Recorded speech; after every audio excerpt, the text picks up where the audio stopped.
Ito unahin natin ito mga kababayan. Nako, dito tayo kay Tulpo. Kay Ramon Tulpo sa kanyang inilabas nga di umano na issue or intriga dito kay Bato at kay Tevez. Nako, ito mga kababayan. Meron akong ipapakita sa inyong naturang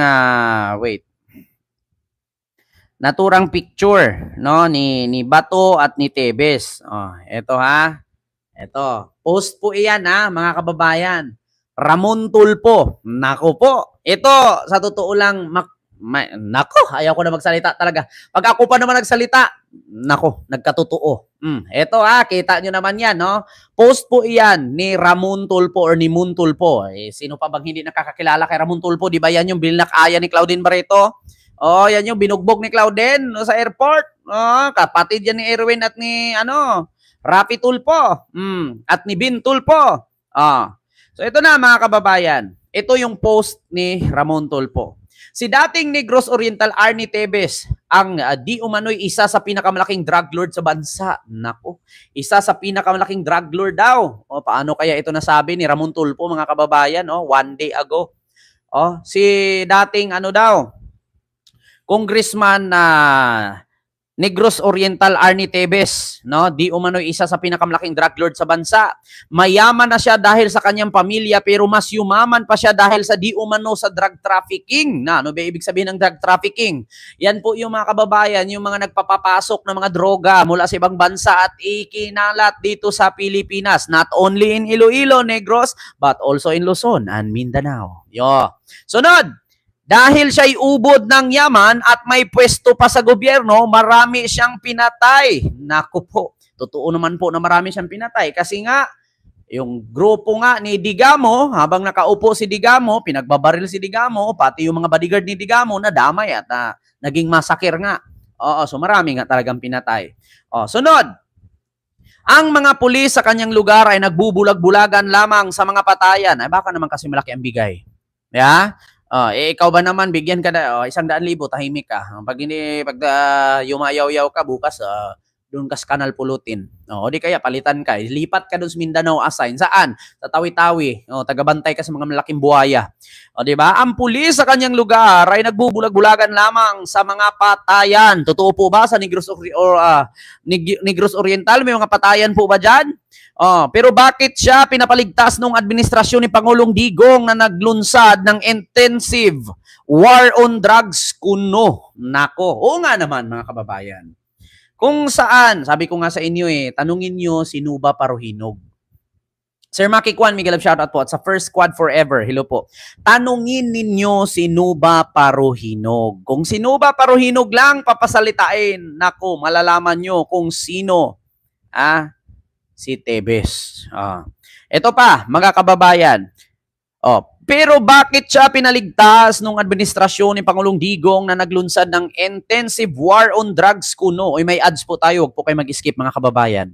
Ang litrato sa ibaba ang kasagutan. Kung bakit nga daw di umano ay nakatakas ito at pinalaya at hindi pinatay at hindi sinali katulad kay Espinosa, katulad nung mayor ng Batangas, si Halili, at katulad kay, sino ba yung hinagisa ng Granada ni Espinido?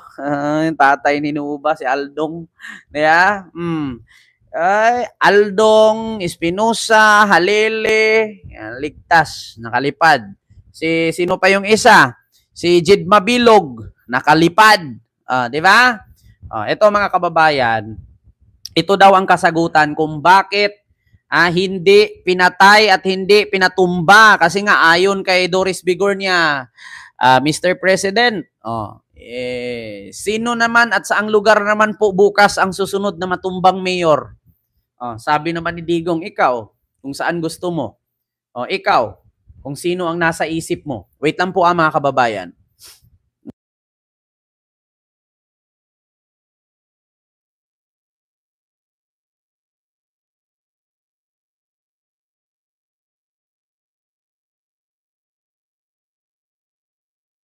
Ayan. I'm back mga kababayan. So andito na po, balik na po tayo. So yun nga mga kababayan, no? Kung naalala nyo noon na in-interview ni tawag dito, Doris Bigornia, si dating presidenteng Digong, no? Ang sabi niya, Mr. President, sino po ang sunod na itumbang mayor? Ito hanapin natin. Kasi siyempre makikita nyo naman yan. To Digong Mayor. Ito yung sabi ni Doris. Si Doris Bigornia ng ABS. Doris Bigornia. Oo nga, nakalimutan natin. Pati si Rappler, walang may intriga yan kung hindi magtanong. Ma'am Tis Malbataan, maraming salamat po sa iyong 5 euro super chat. Ken, si Bato lilipad din punta dito sa Europe, Netherlands. Hayaan mo siya, ma'am, baka mag-apply ng asylum. Maraming salamat po, Ma'am Tis Malbataan, sa iyong super chat. Baka, ganyan naman talaga, ma'am, ang ginagawa ng mga kriminal dito sa ating bansa, katulad kay Tebes, lumipad ng Timor-Leste o nag-file ng asylum, katulad kay Harry Roque o katulad kay Bato. Alam nyo naman yan, ganyan naman talaga ang takbuhan ng mga makasalanan sa ating bansa. Lilipad sa ibang bansa, mag-file ng asylum, takasan.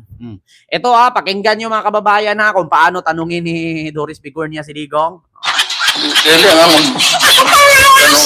Yes, Sir, dun sa Kian De Los Santos case, sabi ninyo, you've always maintained that if the police were doing their job, you have their backs. Yes. Even if they are convicted, yes, ipapardon mo sila. yes. Pagpapatunayan, guilty, pardon. Yun ang Yes. sabi mo step Now, yun dun sa Kian case, will you pardon them? No, because I said the evidence is, I saw the evidence. That's why I called Bato. So, di ba? Sabi ni Doris Bigornia na kapag mga pulis daw makagawa ng kasalanan, ipapardon daw ni Digong. Sa kaso daw ni Kian De Los Santos, na ipapardon ba daw niya yung mga pulis na nakapatay kay Kian? Sagot ni Digong, hindi. Bakit? May ebidensya Pag walang ebidensya, pardon. Pag may ebidensya, tanggal. Ganyan lang naman ginagawa ni Digong. Kaya nga sabi nga ni ni Congressman tawag dito Paduano na kapag kalaban ka, nasa listahan ka. Kapag kalyado ka, buhay ka. Yeah? Sunod, ito. Pinakamalakas na nakita nyo yung CCTV. So, kailan ulit may matutumba na mayor? Ito yun mga kababayan So, kailan ulit may matutumba na mayor? Depende na lang sa intriga mo kung saan ang mas marami. You are from ABS-CBN po, si Doris Bigornia. akala ko sa Lebanon. Laging pinagtitripan ni Digong yan, si Doris. Mga kababayan, yun na nga.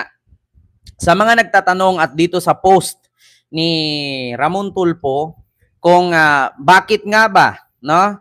Si Tebes daw ang pinakakilala at tanyag, no, na drug, no, trafficker sa Pilipinas. Sabi ni Montulfo yan hindi nanggaling sa atin yan.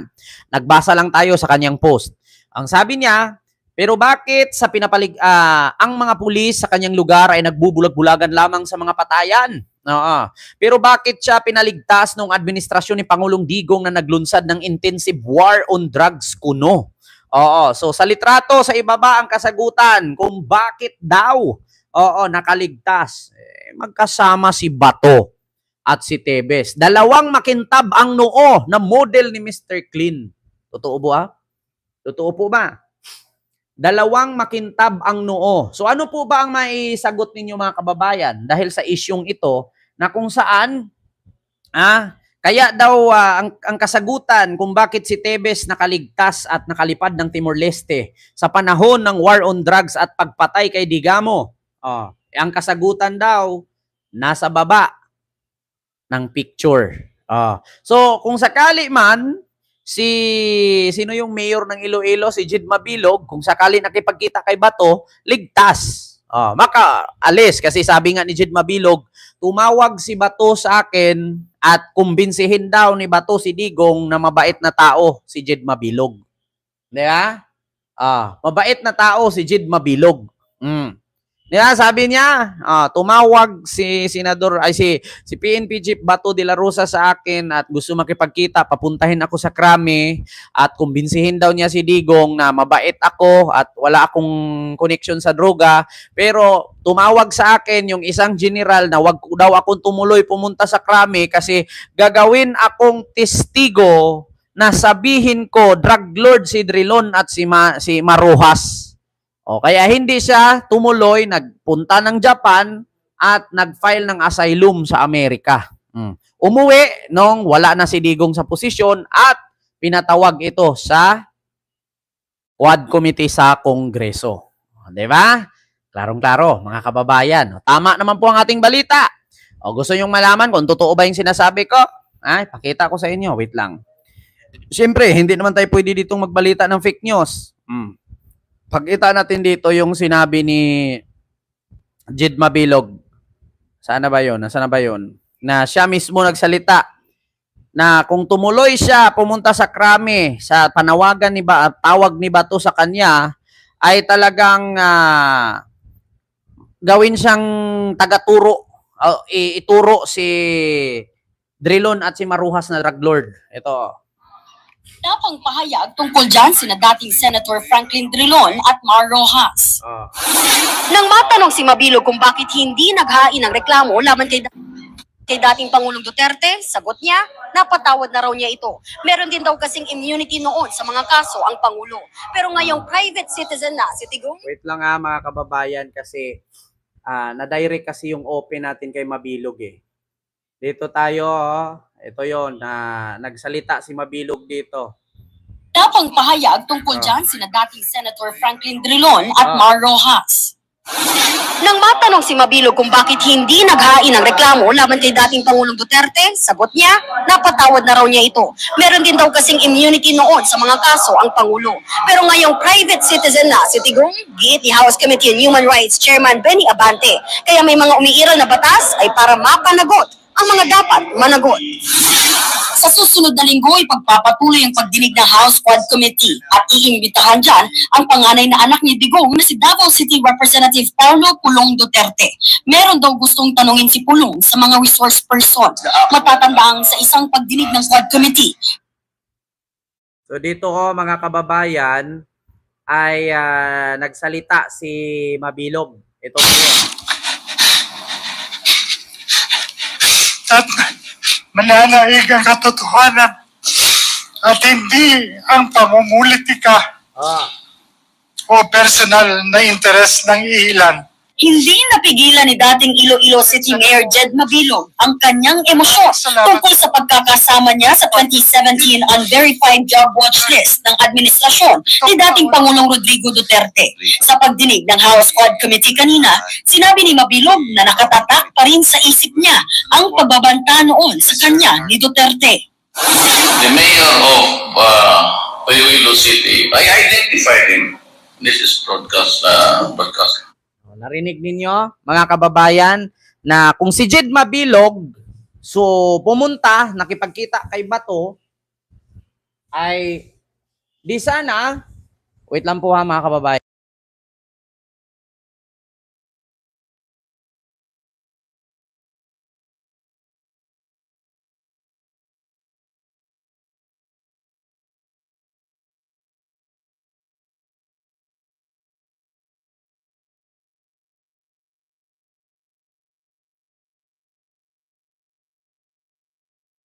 Ito na mga kababayan. Pasensya na po ha. Kaya nga ang nangyari, mga kababayan, ito ang ginawa ni Digong. Kung si Jed Mabilog tuloy lang na dumikit kay Bato, ibig sabihin si Jed Mabilog makakalaya. Si Tebes dumikit kay Bato, yun ang rason na kung bakit hindi si Tebes pinatay, kasi kumunik ito kay Bato ayon kay Montulfo. Yun daw ang sagot kung bakit hindi pinatay si Tebes, kasi nga si Tebes daw ay ang pinakamalaking drug trafficker sa Pilipinas. Yun lang po mga kababayan. So dito tayo, sunod. Dito tayo kay Dilima. Impeachment ni Sara Dili para mabasura. Nako, mga kababayan, galit na galit ang dating senadora na ngayon Congresswoman Leila De Lima. Ito ha, mga kababayan, klaro po ito. Congresswoman Laila de Lima. Galit na galit. Dahil sa impeachment, nagwawalwal